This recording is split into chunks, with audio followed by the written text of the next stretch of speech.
Aujourd'hui, on va apprendre les choses, je vais parler des systèmes. Comme je suis les anciens boxeurs, je vais parler des coups qui nous portent un système différent comme des box.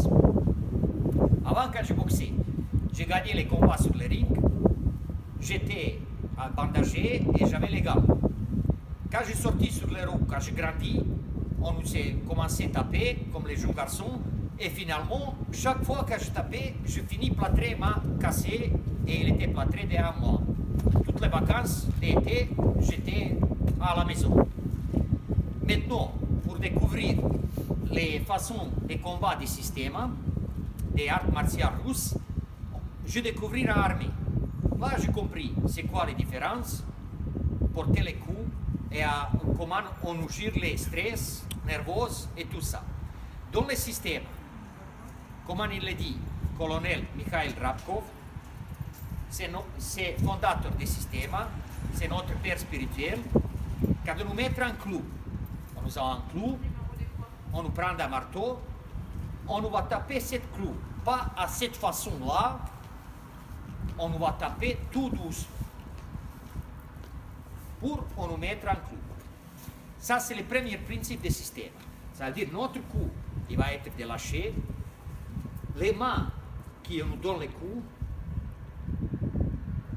à passage des coups, on nous va serrer les mains tout doucement. On ne va jamais serrer les mains, on ne va jamais pour bloquer les articulations, on va rester toujours sur les coups tranquille.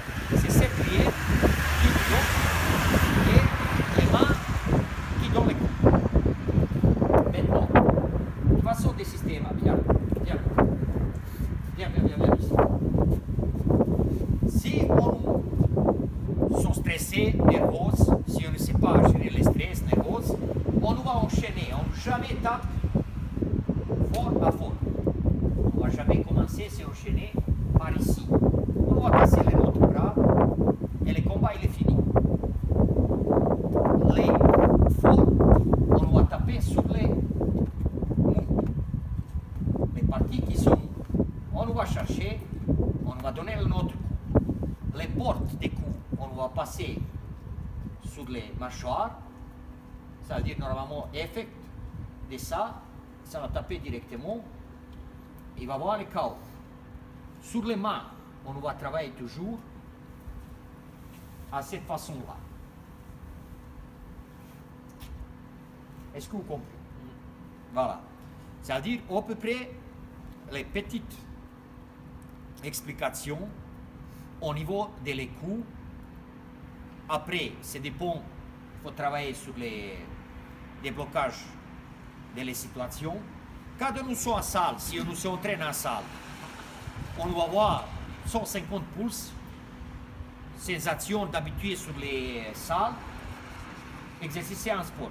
Si on nous entraîne directement sur les roues à différents points, on va voir un peu plus situation réelle.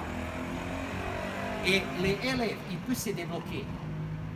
C'est-à-dire, à situation réelle, un jour, si vous êtes agressé sur les roues, vous pouvez réagir à bon moment, localiser chaque agression et agresseur. Voilà, c'est à peu près ça.